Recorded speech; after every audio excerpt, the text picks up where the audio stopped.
Namusomese shimishye cyane ko imbere yanyu akanya nabona ntabwo biriza itorero ariko iyo ngize privilege ndagerageza Imana imbaraga. Ndashimira cyane Françoise n'abandi bafite indirimbo wagira hari ngo bari babitubwize turi mu bihe bikomeye turi buboneye hamwe ukuntu abana b'Imana bazagira ibibazo bikomeye ariko Yesu arabwira ati abagura ubugingo bwabo kubera jyewe nibo bazagishobora ariko ngo abiha kugundura umubiri wabo bawurinda abo ngabo barakomeye. Bashimiye cyane umubare muri ku munsi mwiza cyane Imana umugisha. Mu buzima muzi ko ibyerekeye gushinga entreprise cyangwa gushinga uri muryango wawe wose bisaba amafaranga n'abantu. Katuvuge cyane ibyerekeye gushinga entreprise n'ubucuruzi. Iyo ushaka gukora ubucuruzi ugomba kureba ibintu bitatu ibyo bita kwiga isoko cy'indomashi. Ibyo bintu rero iyo bidatunganye sapusi bizinesi yawe ndetse ntatangira. Hari ibyerekeye isoko, hari isoko kureba niba uko icyo ushaka gukora ushobora gukora nka serivisi ushaka kugurisha cyangwa wenda kugurisha ibicuruzwa niba nta bikeneye bahari ushaka wandika. Hari igihe ufite iyo soko ariko nta mafaranga ufite ahagije, icyo gihe ushaka amafaranga iyo adahagije ugashaka kubiransa muri bizinesi yawe urakubona. Ibyo ni ibintu bibiri, isoko n'ibicuruzwa cyangwa serivisi ushaka guha abantu. Noneho icya gatatu rero ni icyerekeye tekinoloji. Tekinoloji yo ushobora kuvuga ni abantu bazakora ibyo bintu. Bazakora ibyo bintu hari ubwo bisaba wenda babageneye cyangwa muri za site zoroshye abantu bazi muri ibyo bintu. Ushobora kuba ari nka resitora abantu bazi guteka, abantu niba wenda ushaka kubona gucuruza tuvuge inkweto ugomba kureba abantu bazi gucuruza kugurisha. Ibyo bintu rero uko ari bitatu iyo byose bitari complètement satisfait bizinesi yawe ishobora rwose wabika. Ushobora kuba ufite amafaranga menshi ukagira na tekinoloji ariko ugasanga ibyo gukora nta soko. Ndabireka simbikora rwose. Ushobora kuba ufite isoko rihagije ukaba ufite n'abantu bazakora ibyo bintu bafite ubwenge buhagije ariko ugasanga amafaranga abaye make. Niyo mpamvu rero iyo ugiye mu by'ubucuruzi ukihuta cyane utarebye neza ibintu uko ari bitatu kuko byose bizinesi yawe sapusi imeze neza birakora cyane. Niyo mpamvu rero tugiye kwigira hamwe tukareba ukuntu iby'abantu bikomeye. Urabona ko niba ugiye gukora bizinesi kugura amashandize ntabwo ugura cyane n'amafaranga iyo afite numva nta kintu kigoye kuko ikintu gikomera abo bantu kuko kugira ngo umuntu uzagukorera neza ntitwarike. Abantu benshi bashaka gushaka abakozi bifashisha psikologo kuko hari ibintu bitazagikabye. Baravuga bati dukeneye abakozi ariko abakozi bose bafite diplome zingana. Hagira haba ikibazo iyo abantu bamaze kubazana baba bashaka kumenya abantu by'ukuri abo bantu muri ngo abazakora neza akazi. Ibyo rero bisaba abantu baba psikologe kuko kugira ngo bakomeze bashunge neza wese ko abantu bagiye kwita ari abantu bazashobora akazi. Niyo mpamvu iyo bavuze ngo management abantu bize iby'ubucuruzi mu cyongereza baravuga ngo make things happen through people. Ni ukuvuga ngo niba ugiye gukora ibyo bintu ibyo bintu bizagomba kuzakorwa ariko binyuze mu bantu. Niba ugiye gucuruza ari n'ishaka rya politiki cyangwa wenda ugiye gukora ibintu ugiye gukora ubwabo ufite amafaranga menshi ufite isoko ibintu byose nabo bizakorwa binyuze muri abo bantu bagiye gukora muri urwo ruganda cyangwa muri kompanyi yawe ntabwo ibintu bizatunganya abantu batameze neza n'abantu bawe utafasha abantu beza ukurikije ubwenge wakoresheje kugira ngo ubone abo bantu bazashoboka akazi kawe hagaze kuze yawe izaba nziza make things happen for people gutuma ibintu bikorwa ariko binyuze mu bantu ikintu cyitwa umuntu kirakomeye cyane niyo mpamvu ibintu byerekeye Yesu guteka amafaranga ntabwo bigoye rwose guteka imashini byose ariko guteka abantu haba ari ikintu cyoroshye niyo mpamvu isaba abantu cyane abantu mu izinga ry'ubucuruzi kugira ngo bahitemo abantu bashaka ku kazi nk'uko mwabonye rero uyu munsi twiteye icyiciro cy'uyu munsi kiravuga uburenganzira bwa Yesu nawe rero kugira ngo abone abantu bamukurikira yifashishije psikolojiya kugira ngo ahitemo abantu bazima ari siri ko kazi ke kazakorwa kadusengeze Mana yacu mu ijuru ushimiye cyane ukuntu umpa uburenganzira bukomeye kugira ngo mpagaye imbere y'abantu banjye uzi umwami w'umunyabyaha kandi atushoboye ariko kubera imbaraga zawe n'urukundo rwawe n'umwuka wawe wera umufashe kugira ibyo mvuga biba ari byo wateguriye abantu bawe kandi babyumve neza tubari twese umunsi wose mu izina rya Yesu umaze ko igihe Imana yabakoreye isi n'umuntu yakoze icyaha iminota mike cyane utitangiza byagora cyane ariko ndagerageza igihe umuntu yamaze gucumura rero akimara kuremwa muzi ko Yesu agomba kuza gucungura umuntu muzi ko yaje sinjya detaye nyinshi gusa ngenda atangira aho yasanze Yohana Umubatiza akamubatiza muzi ko mbere y'uko Yesu akumurira umurimo we neza yagombye kubatiza kugira ngo abone imbaraga zimupepera kugira ngo akore umurimo kuko ndagiye gutangira ntacyo kubizi ikomeye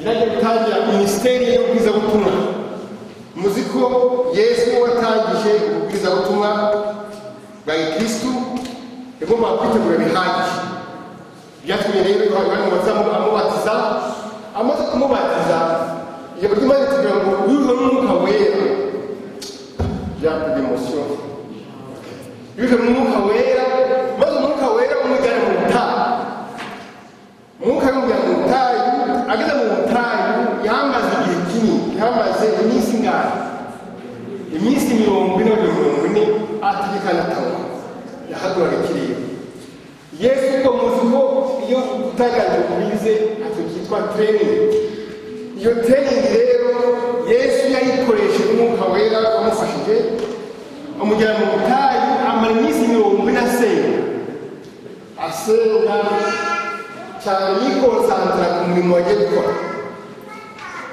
ubwo rero iminsi 40 yamaze gushurangira ashonje cyane nta ntumwanzi ya profite ko ashonje ugiye kumusuka kugira ngo yibuze arye noneho mube mubonye niyo misiyo ye arimo atokwiye cyangwa gutangira bizamugore cyane muzi ko nyine Yesu yabashe gutsinda Satani yaraje rwose kubera ko umwuka wera yasenze Imana se amuha imbaraga zihagije yo kwihangana umwuka we kumwe nawe uramufasha atsinda Satani ntiyashobora gukora icyaha ubwo nibwo avuye mu butayu rero akomeye cyane amaze gutsinda umwanzi amaze kubona training zihagije kugira ngo atangire mu murimo we ubwo yaragiye aramuka agera i Galilaya none icyo gihe yagombye gutangira abwiza ati mwese mwihane kuko rwangu muri hafi n'amagambo Yohana Umubatiza atangiye kuko Yohana Umubatiza niwe mubanjirije yavuga atangiye kuko amagambo Yohana ategura Yesu n'indi amagambo Yesu yavuga Yesu nawe umubaye gutangira ati mwihane kuko rwangu muri hafi ubwo nibwo agendagenda ashaka umuntu ashaka abantu kuzamufasha, ashaka gukora kurutuma y'abantu bo kumufasha. Iyo bituma rero yayitangiye ku mugezi w'i Galilaya. Aho ngaho ku nyanja y'i Galilaya niho yagendagendaga abona abarobyi. Hari abahungu babiri barobaga witwa Simoni Petero na Andreya. Ubwo arabasanga ati, mwabagabo muroba amafi, ndabasaba kunkurikira nzabagira abarobyi babo. Abo bagabo ntabwo batwikiriye rwose. Ibyo nk'uko babisomeye tubisoma muri Matayo, muri Luka no muri Matayo babasomeye, ntabwo batindiganije bahise bamukurikira. Ubwo amafi bari baje tuzi uko angana, ubwatsi bwabo n'amafi bakize aho ngaho bita Yesu. Ubwo nibwo yigiye imbere gato, abonye abana barimo babiri bari hamwe na se, nabo bariho basanasana urushundura rwabo. Nibwo ababwiye ati, umugabo umwe yitwaga Jacques, witwaga Yakobo na Yohana, bari abavandimwe na se wa Zebede, bari kumwe batatu. Noneho Yesu ati, mwabagabo mwe munkurikire. Abo bahungu ntabwo bashidikanya, ntabwo batekereje ko se wari kumwe nawe mu bwato, ntabwo batekereje nk'abagenzi babo ba mbere, nabo batekereje bafite imiryango yabo barayitaye barigendera bakurikira Yesu. Ntabwo ibiri tubyukuntu cyose byavuze cyane ibyo yakoze, ariko yasigaye aho ngaho mu bwato. Ubwo Yesu amaze kubona abo bantu, atangira gukora umurimo we n'abavandimwe n'abantu kwari banini. Atangira kwigisha, akora ibitangaza, akiza abarwayi, atangira kuri cyamamare hose. Abantu benshi rero batangira kumukurikira, imbaga y'abantu bamukurikira nyinshi cyane. None ubwo igihe umurimo we wakomezaga, niko imbaraga ze n'abantu benshi zazanaga, babaga benshi cyane. None ubwo kwigisha kwe haza kuba umuntu muri abo ngabo. Muzi ko iyo umupasiteri kenshi iyo yigishije avuga ati, ni bande bekurikira Yesu, cyangwa ni bande bese bemera Yesu. Muhaguruke bose barahaguruka, ari ntabwo hafite itorero ryose. Ku buryo yavuga ati, abashaka kwihana kubera gukunda Yesu, hari benshi bihana. Abakuru b'itorero n'abadirakoni bakandika amazina y'abantu. Muzi ko nyuma y'iminsi mike abenshi bavuga n'umusenyi. Yesu nawe rero yagize isobezo rw'urubanza n'umuntu ati, yewe Yesu rwose nzagukurikira aho uzajya hose nzagukurikira. Kuko yamaze guhimbarwa cyane abonye ukuntu Yesu yigisha. Yesu kugira ngo babasomeye, Yesu uzi ko iyo yari muri kwitoma ye, uwo muntu yamukurikije Yesu kibi cyane. Yababwira ati, umva ushaka kumva, ariko yewe ati, ingumvu zifite imyobo zibera, inyoni zifite ibyo zibera. Ati, ko iyo mbara umuntu ntawe hahomba rwose. Igisubizo mwibaze, umuntu uvuga uti ngewe cyagukorera, ariko ukavuga uti sinzi iyo ngiye ukabwira, kandi uwo muntu ashaka kuvuga gukorera. Yesu bwe ntabwo yari akeneye psikologe bwo kumushakira abakozi. Yesu yabonye ko uwo muntu yarimo, twavuga ko yafashe decision atatekereje bijyanye n'ibyago. Mbese mu cyumba twavuga ko yarimo arashinga, he was in a rush. Umuntu nawe wumva ngo ni rush, umuntu uhubuka akaba yakora n'ibintu atatekereje. Uwo muntu rero Yesu yamuha igisubizo gikomeye cyane, kugira ngo amwereke ko mbese umurimo ashaka ajyamo atabushoboye. Nyuma aza kubona undi muntu ati, wowe ndagusaba kunkurikira. Ariko uwo muntu ati, mutwara ngiye mukurikire ndagusaba kundeka ngiye gushingura data none mbone kuyakurikira. Yesu avuga ati mu buzima bwawe yongera ati reka abapfu ahantu bashyira abapfu babo, ariko wowe ngwino nkurikire byo kuri murimo w'Imana kuko mukeneye. Yesu yari afite presiyo nyinshi cyane. Yabujije uwo mugabo wijya gushingura so, nta kundi wabigenza ugomba kumurikira bigenda. Muribaza umuntu niba se yitabye Imana, Yesu akamuza kujya gushingura se, nuko ako kazi karakomeye cyane. Mbese mu gifaransa kuko c'était très pressant, c'est très pressant. Niyo impamvu yashyize presiyo ku bantu, kuri abo bantu we yarabakubitaga. Haje kuza undi wa kabiri we aravuga ati nyamara mubyeyi mwigisha ngira ngo ukurikira, ariko undeseye gusezera ku muryango wanjye. Yesu avuga ati ufashe isuka mbese utangiye ikivi uhinga nturebe inyuma, kuko iyo ureba inyuma mbese kuvuga ko ubwo ni ubunebwe. Gusubira inyuma kwawe kujya gusezera kuri muhira ntabwo bidufasha gufasha umurimo wawe. Uravuga ati birihutirwa cyane, nkurikira ujye kubwiriza ubutumwa nk'ikintu cyiza gikomeye cyane. Aha ngaha rero murabona abakandida ba Yesu ubwoko bwinshi, no mu mirimo yacu ya buri munsi. Iyo abantu bashaka gushaka abakozi babona abantu bameze bati, kuko batabareba mu mitima y'abantu bakoresha psikologi cyane. Yesu ubwe yamuriho psikologi yarebaga abantu bashaka abaribo. Niyo mpamvu habaye ibisubizo bikomeye cyane. Ubwo rero mwibaze umuntu utanga urugo rwe cyangwa ataye akazi ke, agata umuryango we, agata inshuti ze, abavandimwe be, agakurikira umukoresha. Yesu rero kubera ko akazi ke kari gakomeye cyane kandi kihutirwaga, niyo mpamvu Yesu nta magambo atubwira aboneka. Tusome muri Matayo igice cya 10 umurongo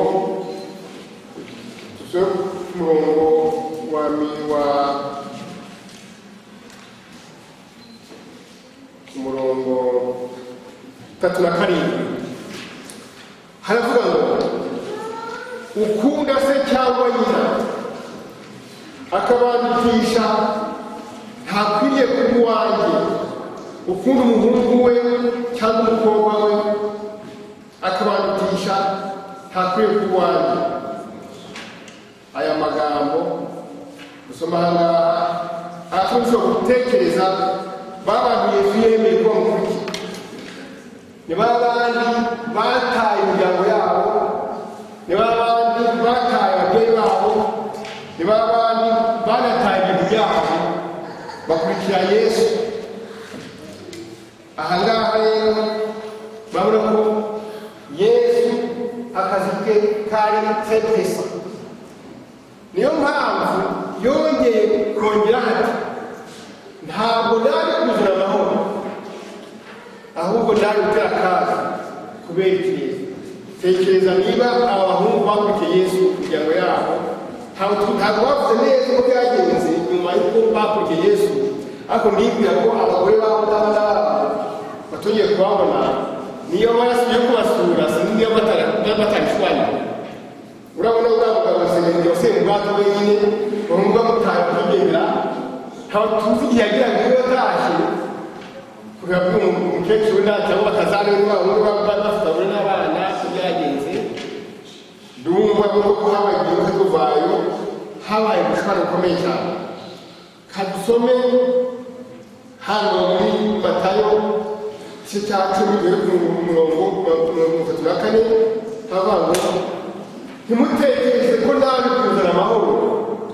isi sinari kuzana amahoro ahubwo naza n'inkota nari gutandukanya umuhungu na se umukobwa na nyina umukazana na nyirabukwe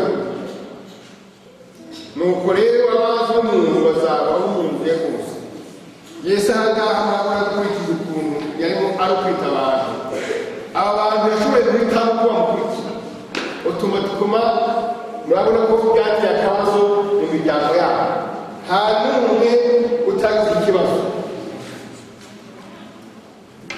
niyo mpamvu intumwa Pawulo ukuntu yiyicira kuti umva nabifuza kudashingirwa akenshi ni ibibazo yabonaga umuntu wize ubutumwa mu byo Yesu ashaka akenshi bakora imiryango yabo muri kwa muryango wawe ushobora gufasha umuryango n'agato kuko uba uri kure y'abawe n'inshuti zawe ibibazo rero byakomeye cyane Yesu aba yakoresheje n'abantu bataye ingo zabo bataye bizinesi zabo bataye akazi kabo bahitamo kumukurikira abantu rero bakaba bari bafite misiyo ikomeye cyane abantu Yesu yahisemo iyi rokritoma yatangiye Yesu agitangira gukora umurimo we n'uyu munsi irahari kugeza umunsi wo kutumira cyane kuko umurimo cyakorwa biravuga ngo abasaruzi barakeneye kuko umurimo ni mwinshi ibisarurwa ni byinshi urwinjo rugiye kugera ku ngano zabuzarusarura kandi abasaruzi barakenewe cyane aha rero murabona hafi mu rero kwinjira muri gutanga itorero niyo gutuma itanga bityo bitangiye rero murabona ko turi hano turi muri training kandi turi muri training ariko dufite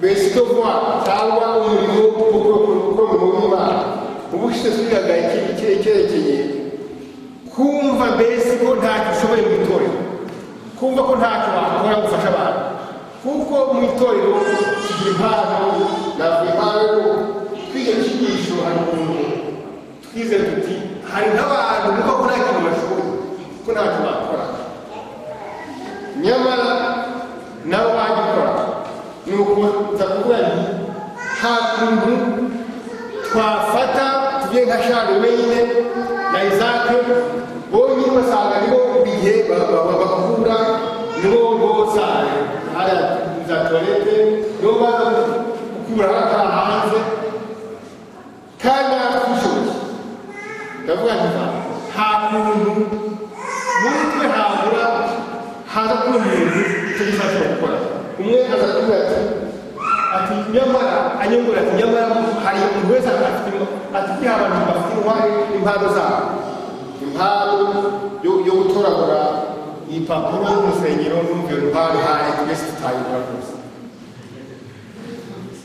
iyo mpano akenshi twitwaza ubunebwe no kutita ku bintu murabona hari igihe twikunda ukibwira ko ibikorwa bagomba gukura wowe wicaye ukumva ko nta mpamvu bifiteho icyo gihe rero abo bantu niho ngaha Yesu avuga ko niba witanze ushaka gukora Yesu ugenda full ugenda rwose utareba inyuma kandi kwitanga bihagije nturebe inyungu zawe ku giti cyawe wibwiye ngo niba utazi kwigisha mu ndirimbo turimo ngo niba utashobora kwigisha na Pawulo ubanguke n'inyanja nawe icyo wakora ushobora gusabira abarwayi no gutura amaturo ibyo nabyo ni akazi ukoze keza cyane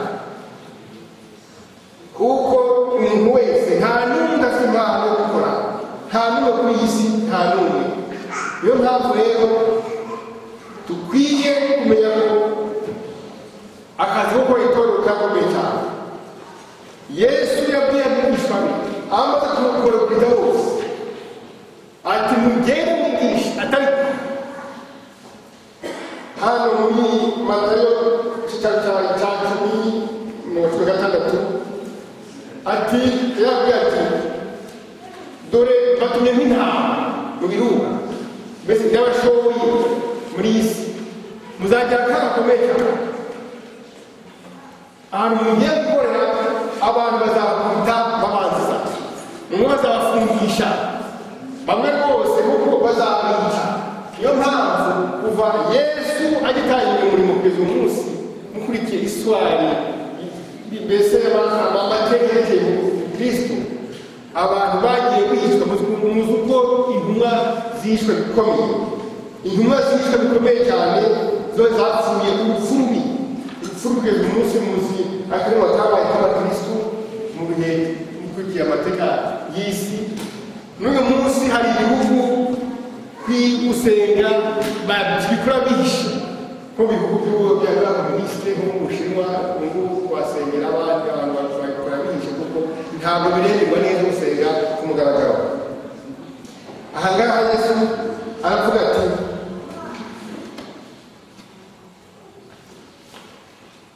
umuntu urabona ko niba utiyanze cyangwa wange so cyangwa wange mama wawe cyangwa wange umwana wawe ntawe ushobora kumurika ahangaha. murabona ko bariya bose Yesu ashaka bamukorera niba abandi batagira ngo bagiye kwemera imiryango yabo, ariko mushaka kuvuga ko umubwirizabutumwa cyangwa umukristo atagomba kwita ku rugo. Impamvu ishyigikiye ko tugomba kureba ingo zacu tukazifasha, ariko ntabwo tugomba kuzishyira imbere y'imirimo y'Imana.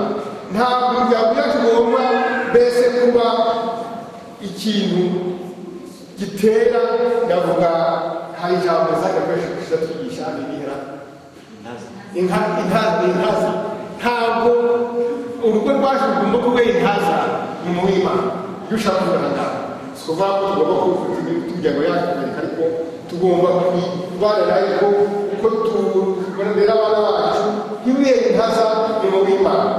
Ariko niyo mpamvu Yesu atubwira ati umurikira wese agomba kuba yiteguye kwanga umugore we, kwanga umugabo kubera ibibazo, kwanga abana be, kwanga inshuti ze, kwanga igihugu cye aragisigaye ubwite ukigendera. Akenshi nk'abamisiyoneri abenshi baragenda n'ubutumwa iyo bagiye mu bindi bihugu. Situka muri Afurika abamisiyoneri benshi bazaga baje benshi basazaga muri Afurika bakagwaho imiryango yabo basize n'ibintu byabo bakabika. Hari ibyo bihabwa ushaka kuvuga ngo niba ushaka kumurikira ugomba kuba wiyemeje ko umuryango wawe usakise, ndetse ahubwo bigira nawe Imana ivuga iti, Yesu avuga ati ugomba kuba witeguye gufite ubuzima bwawe. Niyo mpamvu Yesu avuga ati umuntu uryama ku buzima bwe agashaka gusova mbese ashaka kwikiza, ubu ni uzabura ubwo wicwa kubera izina ryanjye ngo ntuzajya hejuru, ntuzaba umuntu ugomba kuba umukozi wanjye ngo ntuzagurikira. Ibyo rero bikaba ari ikintu cyiza cyane cyerekana ko ariko umurimo w'Imana ukomeye kugira ngo ujyemo ugomba kubanza gutekereza. Nk'ubu impamvu bavuga ngo iyo ndahuje atabaje gutekereza icyo bizamugura, icyo mbese atumaze kureba the cost of following him, kureba igiciro cyangwa ibibazo azajya no kubera gukurikira Yesu.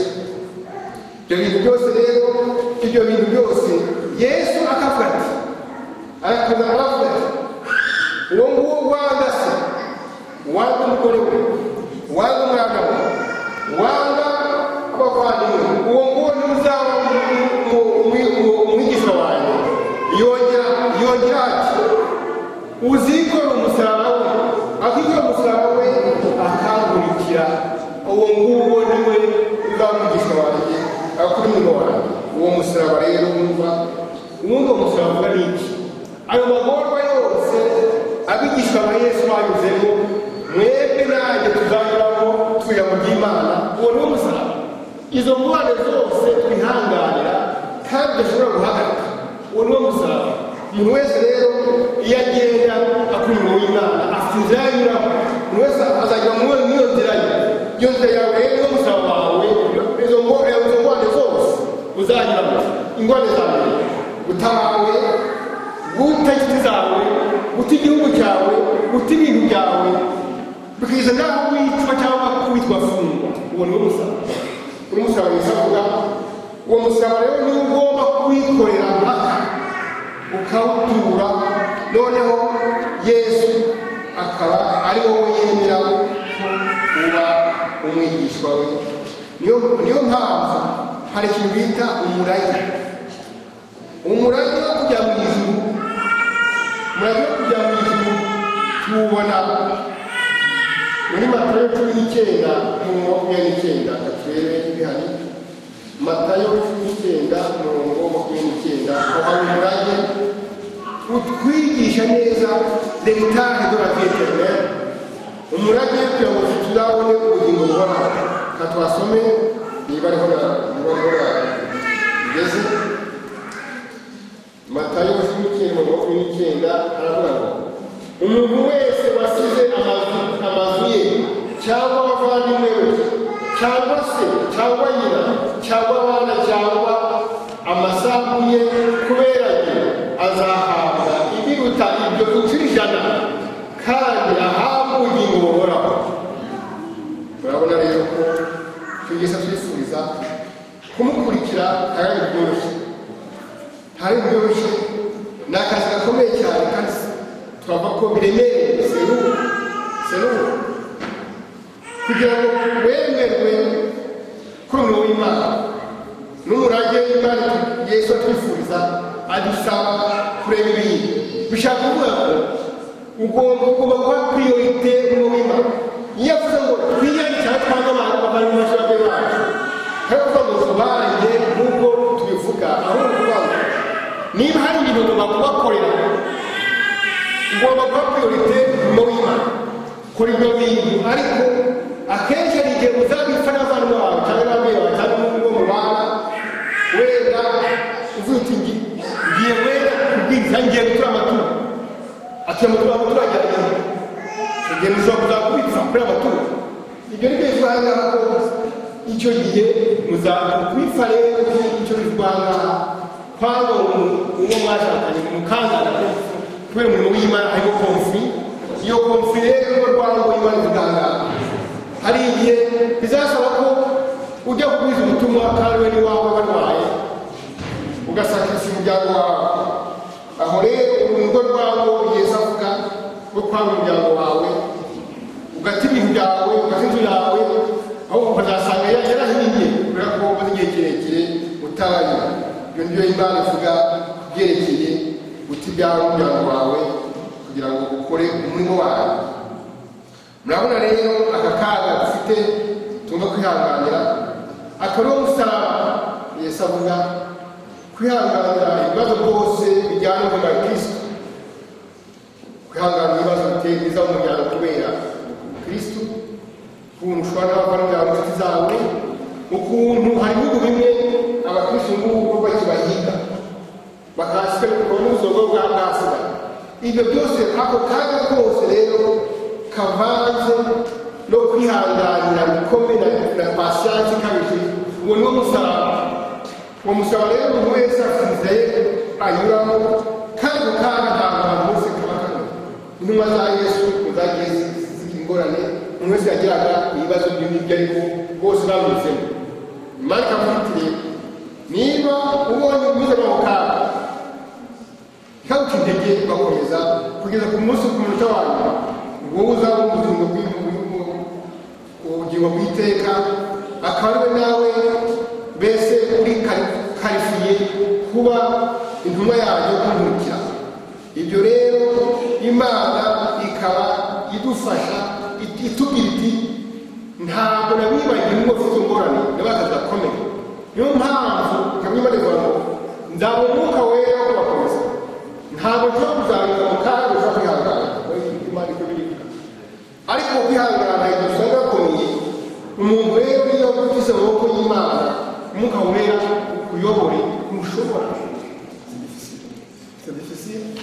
ntabwo ushobora gukora ibintu n'ukuri udafite imbaraga sipesiyale wahawe n'Imana wari n'umwuka wera. Mwewe uramutse ubinganye n'umwuka wera ntabwo ntacyo ukora. Muzi ko na Yesu yugatangira n'umwuka wera mazisi yatangiye umwuka wera wamubwiyemo yasenze iminsi 40 umwuka wera umuha imbaraga zo kumufasha kwihangana kugeza ku munsi wa nyuma. Kadusome Yesu rero ikintu atwifuriza. Tugiye gusoma muri Matayo 28 umurongo wa 19. Iyi misiyo Yesu yaduhaye aho igomba kurangirira. Muri Matayo 28 umurongo wa 19 na 20. Katwasome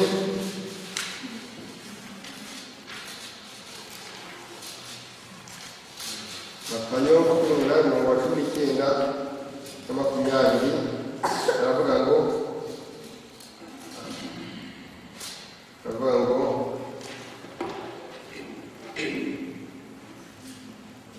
nuko rero mugende. Abone bano n'ingeri barabona abigishwa be twebwe twese wowe naje turimo. Nuko rero mugende muhindura amahanga yose babe abigishwa. Iyi niyo kwitoma igikomeje. Abo bakristo na Yesu bakristo abandi uwo kristo wese arukituti. Iyi niyo misiyo intumwa za Yesu bahawe wowe nanjye nicyo tubwirwa.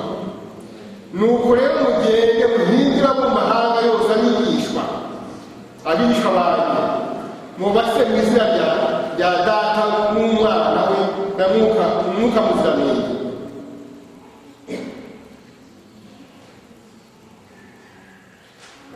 Mubigishe gukurikiza ibyo nabategetse byose, kandi dore ndi kumwe nawe iminsi yose. Ntabwo yakwibagiwe n'impamvu atubwite, ntabwo nabibagiwe. Mwuka wera uzaba kumwe nawe igihe muzamukora umurimo.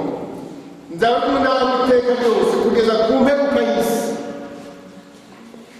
Mbese aya magambo rwose si amagambo ategetse. Aya magambo urabona ko nubwo tuba dusimburane ko Imana iri inyuma yacu, iri kumwe natwe kugeza igihe. Noneho nka konkluziyo kadusome muri Matayo 16 umurongo wa 27. Matayo 16 umurongo wa 27 ikimaye tubwira twahawe akazi gakomeye cyane, misiyo ikomeye kandi yihutirwa akazi ni kenshi. Niyo mpamvu ndi kwituma igomba kuba buri munsi. Yo kwituma igomba kuba buri munsi.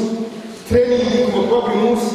Ntabwo hagaragara ko ibintu by'isi byose tuba mu nkokora bitubuza gukora umurimo, tukareba ukuntu tujya tubyendika. Matayo 16 umurongo wa 27 haravuga ngo niko umwana w'umuntu agiye kuza afite ikuzo rya se. Mbese umwana w'umuntu Yesu agiye kuza mu cyubahiro cya se ashagawe n'abamarayika, maze agirire umuntu wese akurikije uko yakoze. Kuvuga ngo Yesu agiye kumanuka ava mu ijuru ashagawe n'abamarayika be, agorere umuntu wese akurikije uko yakoze. Nkaba rero nifuriza ko iyi misiyo Imana yaduhaye yo gukora umurimo wowe nanjye tuwukora. Imana ikaduha ubushobozi bwo gukora kugira ngo ibintu bw'iteka Imana yadusezeraniye tubugereho tudashidikanya. Mu izina rya Yesu wacu.